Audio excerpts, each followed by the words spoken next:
প্রিয় তরুণ সমাজ, প্রিয় দেশবাসী, বিশেষত আমাদের দেশের কৃষিজীবী, শ্রমজীবী মানুষ যারা দেশের সংখ্যাগরিষ্ঠ জনগণ, তাদের প্রতি আমরা গান্ধী কেন্দ্রের পক্ষ থেকে একটু ধারাবাহিকভাবে কিছু কথা বলবার চেষ্টা করেছি। সেটা হলো যে আমরা 4টি ভিডিও ইতিমধ্যে করেছি। ভারতের যে সাম্প্রতিক সময়ে পণ্য বয়কট নিয়ে দেশ জুড়ে যে একটা আন্দোলনের মতো চলছে, বিভিন্ন পক্ষ থেকে রাজনৈতিক ব্যক্তিত্ব, সুধী সমাজ, সাংবাদিক, বুদ্ধিজীবী অনেকেই কথা বলছেন। যদিও এটি শুরু করেছেন দেশের বাইরে থেকে পিনাকি ভট্টাচার্য, যিনি প্যারিসে থাকেন, এবং তার সঙ্গে সঙ্গে আর যারা বাইরে থেকে বাংলাদেশের বিষয় নিয়ে কথা বলেন তারাই এটা শুরু করেছেন। কিন্তু এটা যখন একটা বিষয় হয়ে দাঁড়িয়েছে, যখন সবাই কথা বলতে চেষ্টা করছেন, তখন তো আমাদেরও কথা বলা দরকার। কেননা আমরা তো এদেশের সংখ্যাগরিষ্ঠ জনগণ। এমনিতেই দেখবেন সাংবাদিক, বুদ্ধিজীবী, রাজনীতিক যারা বিভিন্নভাবে কথা বলেন, দেশের সমস্যা নিয়েই কথা বলেন, কিন্তু কথা বললেও সেই সমস্যাগুলো সমাধানে তারা যে কথাগুলো বলেন, সেই কথাগুলো আসলে ব্যক্তি স্বার্থ, গোষ্ঠী স্বার্থ, কায়েমি স্বার্থ, রাজনৈতিক দলের স্বার্থ, বুদ্ধিজীবীদের স্বার্থ, উপরের শ্রেণীর স্বার্থ, যাদেরকে এলিট ক্লাস বলা হয়, কর্পোরেট স্বার্থ কতখানি রক্ষা করে, আর সত্যিকারভাবে এই দেশের সংখ্যাগরিষ্ঠ যে 90% জনগণ, কৃষক, শ্রমিক, মেহনতি মানুষ, তাদের স্বার্থ কতখানি রক্ষা করে, সেটা এখন কৃষক, শ্রমিক, জনগণের পক্ষ থেকে বুঝে নেবার সময় এসেছে। কারণ আপনারা যদি সেটা না করেন, তাহলে 52-53 বছর তো গেল, মুক্তিযুদ্ধের যে আসল ফসল, সেই শোষণ বঞ্চনাহীন আমরা একটা দেশ গড়তে চেয়েছিলাম, সেটা হয়নি। মানবিক মর্যাদা প্রতিষ্ঠিত হয়নি, সামাজিক ন্যায় বিচার, সাম্য সমতা আসেনি। এটা একদম প্রতিষ্ঠিত সত্য। সুতরাং এই কথাগুলো তাদের বলা আর আমাদের বলা এক নয়। এখন আমরা যে কথাটি বলতে চাচ্ছি এই পর্বে, যে ভারতের পণ্য বয়কটের নামে যে বিষয়টা হচ্ছে, সেখানে আমাদেরকে কথাগুলো একদম সুস্পষ্টভাবে বলতে হবে। সেটা কিন্তু আমাদের সাংবাদিক সমাজ, বুদ্ধিজীবী সমাজ, যারা সামাজিক যোগাযোগ মাধ্যমে সবসময় কথা বলছেন, তারা কিন্তু ওভাবে পরিষ্কার করছেন না। বড়জোর বলছেন কি, যে এই বয়কট মানে ভারতের জনগণের বয়কট। না, জনগণকে আমরা বয়কট করছি না, জনগণ আমাদের বন্ধু, আমরা ভারতের বন্ধু। না, এইভাবে না, আরও পরিষ্কার করে বলতে হবে, তথ্য প্রমাণ দিয়ে, যুক্তি দিয়ে, কোনোভাবেই যেন এখানে অন্য ভুল বোঝাবুঝির কোনো সুযোগ না হয়। সেটা হলো কি, যে ভারতের এস্টাবলিশমেন্ট ফোর্সের যে বিরোধিতা করা বা শাসক শ্রেণীর বিরোধিতা করা আর ভারত বিরোধিতা, এটা যে এক নয়, কেন এক নয়, সেই বিষয়গুলো আমাদেরকে সুস্পষ্টভাবে তুলে ধরতে হবে। ভারতীয় পণ্য বয়কট করার বিষয়ে আমাদের অবস্থান অত্যন্ত সুস্পষ্ট। আমরা লিখে নিয়েছি যাতে বলতে সুবিধা হয়, ভুল বার্তা না যায়। এটা কতখানি সফল হবে আর কতখানি সফল হবে না, সেটা সামনের দিনে পরিষ্কার হয়ে যাবে। কিন্তু যারা 7 জানুয়ারির নির্বাচনে ভারতের শাসক পক্ষ আর এস্টাবলিশমেন্ট ফোর্সকে, এই যে বর্তমান শাসককে এইভাবে নির্বাচন করার জন্য, সহায়তা করার জন্য এক হাত নেবার চেষ্টা করছেন, ভাবছেন যে পণ্য বয়কট করে আমরা শাসক শ্রেণীর এবং এস্টাবলিশমেন্ট ফোর্সকে এক হাত নিয়ে নেব, সেটা আর যাই হোক কোনো সুফল বয়ে আনবে না, কারণ সেইটা রাস্তা না। তারপরও আমরা কেন এই আন্দোলনকে সমর্থন করছি, তার উত্তর হলো যে আমরা ভারতীয় এস্টাবলিশমেন্ট ফোর্সকে, এবং এই যে ইদানিংকালে পিনাকরঞ্জন চক্রবর্তী কথা বলছেন, সেদিন দেখলাম হর্ষবর্ধন শ্রিংলা, যিনি ভারতের পররাষ্ট্র সচিব ছিলেন, কিন্তু বাংলাদেশেও তিনি হাই কমিশনার ছিলেন, এবং যেহেতু তিনি আসামের লোক, পাহাড়ের লোক, দার্জিলিং, শিলংয়ের লোক, সুতরাং তার কথাগুলো অনেকটা কনস্ট্রাকটিভ। কিন্তু পিনাক রঞ্জনের কথা উনি কী বলেছেন, এবং সেই অনুষ্ঠানে আমাদের সাবেক পররাষ্ট্র সচিবও ছিলেন, তারা কি বলেছেন, এবং অনুসুয়া বসু, যিনি নিজে বাঙালি এবং অনেক বুদ্ধিজীবী, তাকে মানে মনে করেন যে তিনি অনেক বড় বুদ্ধিজীবী, তারা কি বলেছেন সেটা আমরা দেখেছি। তো সেই লোকেদের কথায় তাদের বিরোধিতা করতে গিয়ে আমরা যেন ভারতীয় জনগণ ভারতের বিরোধিতা না করি, এবং সেই বিষয়গুলো আমি একটু পরিষ্কার করব এই ভিডিওটাতে।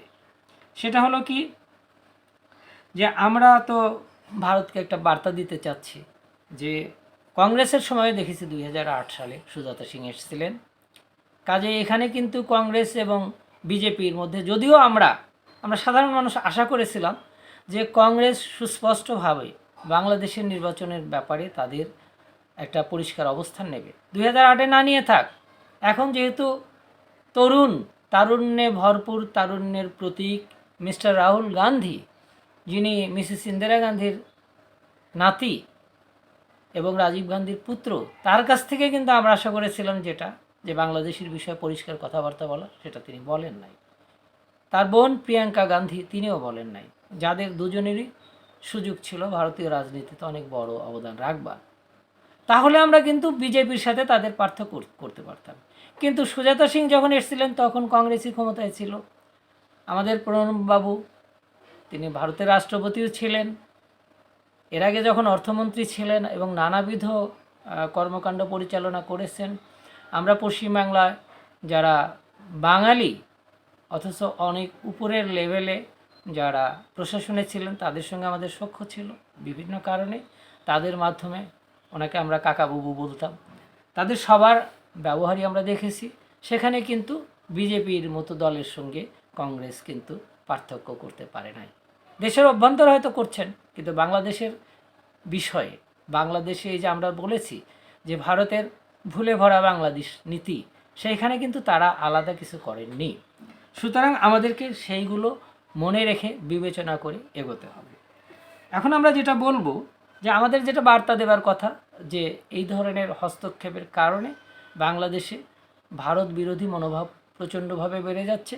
কিন্তু এইখানে আমরা কথা বলবো, আমরা যেটা পরিষ্কার করে যে ভারত বিরোধী না, ভারতের শাসক এবং এস্টাবলিশমেন্ট ফোর্স বিরোধী। এবং সেখানে যদি কর্পোরেট প্রতিষ্ঠান থাকে, আদানি বা অন্যরা, যারা মনে করি যে তারাও আমাদের স্বার্থের বিপরীতে দাঁড়িয়েছেন, তাদের বিরোধিতা আমরা করব। কিন্তু জনগণের সঙ্গে আমাদের সম্পর্ক সুন্দরভাবে রাখতে হবে।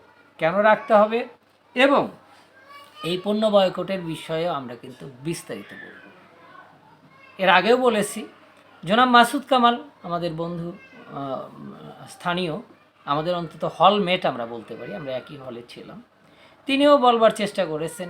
তিনি তথ্য দিয়ে দেখিয়েছেন, তথ্য তো পাওয়া যায়, ডেটা পাওয়া যায় যে কত পার্সেন্ট আমাদের দেশে আমদানি হয়। ভারতের যে টোটাল রপ্তানি, সেই রপ্তানির মধ্যে তারা বাংলাদেশে রপ্তানি করে 2-3%, কাজেই 97% অন্যান্য দেশে রপ্তানি করে। সুতরাং এই 3% রপ্তানি না হলে কি হবে ভারতের, এটা আমরা আগে বারবার বলেছি।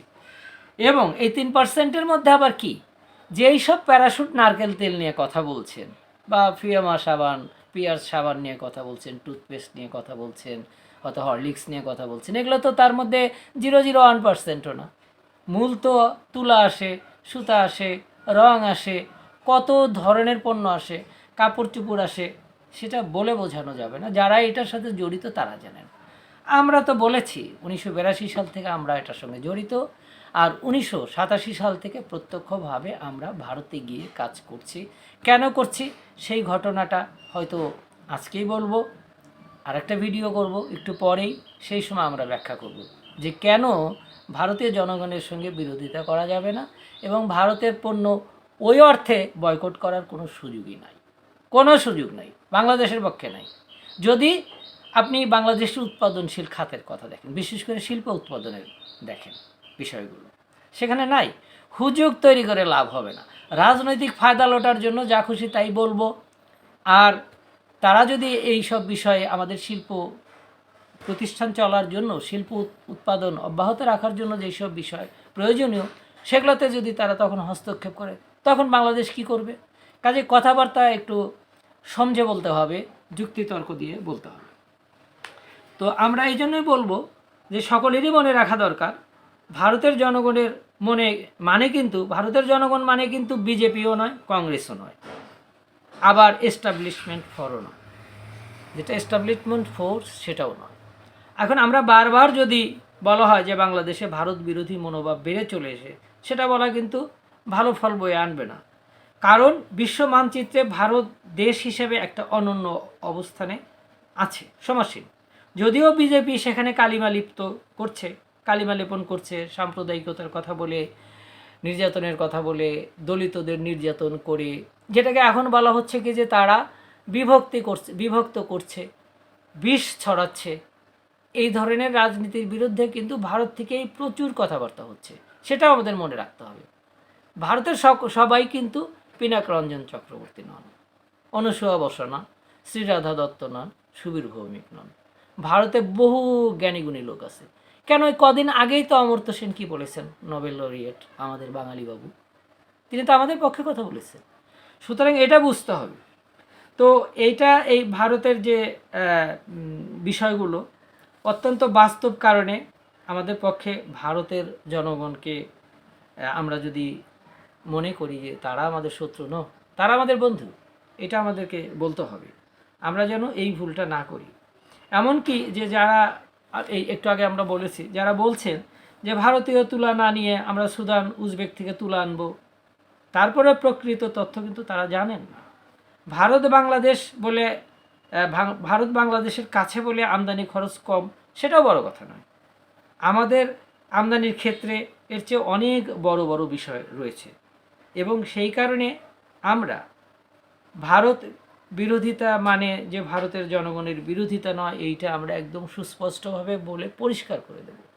এবং আমাদের মূল কাজ হবে ভারতের জনগণকেই সমাজ মাধ্যমে, প্রত্যেকে ভিডিও করছেন, যারা যারা ভিডিও করছেন তারা সরাসরি ভারতের জনগণকে উদ্দেশ্য করে বলে যে 2008 সালে আপনাদের শাসক শ্রেণী, আপনাদের এস্টাবলিশমেন্ট ফোর্স বাংলাদেশের গণতান্ত্রিক ব্যবস্থাকে কিভাবে নস্যাৎ করার চেষ্টা করেছে। এই যে আমাদের প্রধানমন্ত্রী, বর্তমান প্রধানমন্ত্রী, তার পক্ষে বিপক্ষে যারা বলবেন রাজনৈতিক কারণে, সেটা ভিন্ন জিনিস, কিন্তু তিনি যখন সুস্পষ্টভাবে নিজে বলেছেন যে আমরা ভারতকে যা দিয়েছি ভারতের সারা জীবন তা মনে রাখতে হবে। কিন্তু এ কথার অর্থ যেটাই করেন, তার বলা একটা জিনিস, আর ভারতের জনগণের কাছে আমরা জনগণ থেকে জনগণকে বলা সেটা ভিন্ন জিনিস। যা আমরা আসলে কি দিচ্ছি, আপনাদের উত্তর পূর্বাঞ্চলে যে 7টি বা 8টি রাজ্য রয়েছে, সেইখানে যাবার জন্য, সেইখানকার সব কিছু মোকাবেলা করবার জন্য, আইন শৃঙ্খলা থেকে শুরু করে সব কিছু, সেটা আপনারা দেখবেন।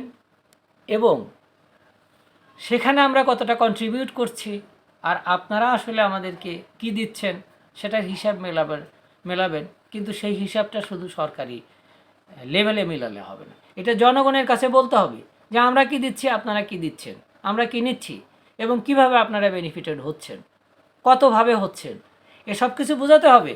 আপনারা 140 কোটি লোক, আমরা মাত্র 20 কোটি লোক, তাহলে কয় ভাগ? 7 ভাগ, 7 ভাগের 1 ভাগ। তো 7 ভাগের 1 ভাগ হয়ে আমরা কি দিচ্ছি আর আপনারা কি দিচ্ছেন, এটা যদি আমরা জনগণ থেকে জনগণের পর্যায়ে বলি তাহলে সেটা অনেক ভালো হবে। এবং সেক্ষেত্রে ওইখানে যারা বুদ্ধিবৃত্তিক পরিসরে বাস করেন, লক্ষ লক্ষ মানুষ, প্রায় 28-29টা প্রদেশ রয়েছে, প্রত্যেক প্রদেশে, এবং এই যে দেখেন কর্ণাটকা, কেরল, সেগুলো একবার আলাদা, কত উন্নত এবং তাদের চিন্তাভাবনা উন্নত। গুজরাটে কিন্তু দেখেন মোদি মুখ্যমন্ত্রী ছিলেন, এখন তিনি প্রধানমন্ত্রী হয়েছেন, সেখান থেকে অনেক কলকাঠি নাড়ছেন। কিন্তু গুজরাট তথা আহমেদাবাদ, সুরাট এবং মহারাষ্ট্রের মুম্বাই, তাদের সাথে যে আমাদের ব্যবসায়িক কত ধরনের লেনদেন আছে, ঠিক সেইগুলো আমরা এই পরবর্তীতে অন্তত 3-4-5টি ভিডিওতে যখন তুলে ধরতে শুরু করব, তখন আপনারা বুঝবেন যে ভারত কী জিনিস, কিভাবে ভারতের দ্বারা আমরা উপকৃত হচ্ছি, ভারতই বা কীভাবে আমাদের দ্বারা উপকৃত হচ্ছে। এটা শেষ করবার আগে একটা কথা মনে রাখুন, দেখুন বঙ্গবন্ধুর এই নৃশংস হত্যাকাণ্ডের পরে জিয়াউর রহমান ক্ষমতায় এসেছিলেন, কীভাবে এসছেন সেটা রাজনৈতিক বিতর্ক, সেখানে আমরা মোটেই জড়াবো না। কিন্তু শহীদ প্রেসিডেন্ট জিয়াউর রহমান এইখানে এই 7টা দেশের জনগণের উপকারের জন্য, পারস্পরিক সহায়তার জন্য, পরস্পর থেকে শেখার জন্য, পরস্পর থেকে উপকৃত হওয়ার জন্য কিন্তু সার্কের মতো একটা অত্যন্ত সুন্দর ফোরাম তিনি তৈরি করেছিলেন। তিনি এই 7-8টা দেশের প্রত্যেক রাষ্ট্রের রাষ্ট্রপ্রধান, পররাষ্ট্রমন্ত্রী তাদেরকে বলেছেন যে কেন সার্ক ফোরাম করা দরকার, সেখানে তার অত্যন্ত বড় কন্ট্রিবিউশন ছিল। তো তাকে কী বলবেন, ভারতপন্থী বলবেন? নো, ভারতপন্থীও তিনি ছিলেন না, ভারতের বিরোধিতাকারী তিনি ছিলেন না। তিনি দেখেছেন যে এই 7টা দেশ তিনি যখন রাষ্ট্র পরিচালনার সঙ্গে যুক্ত হয়েছেন তখন দেখেছেন যে এইখানে এই কাজগুলো করলে আমরা উপকৃত হব। তো সেখানে তো একতরফা দেবার কোনো বিষয় নাই। আমাদের প্রধানমন্ত্রী বলেছেন আমরা সব দিয়ে দিয়েছি, কিন্তু আপনারা জনগণ তাকে প্রশ্ন করেন যে আপনি কতটুকু নিয়েছেন, সেটা আমাদেরকে একটু তথ্য প্রমাণ দিয়ে, রাষ্ট্রপ্রধান হিসেবে এটা আপনার দায়িত্ব। আপনার লোকজন আছে, আপনার পররাষ্ট্রমন্ত্রী, আপনার সাধারণ সম্পাদক তো তলে তলে বলেন, ভারত আছে এটা বলেন, নানান কিছু বলেন, কিন্তু আপনি এইটা বলেন, তথ্য প্রমাণ দিয়ে বলেন যে আমরা এতটা দিচ্ছি আর এতটা নিচ্ছি।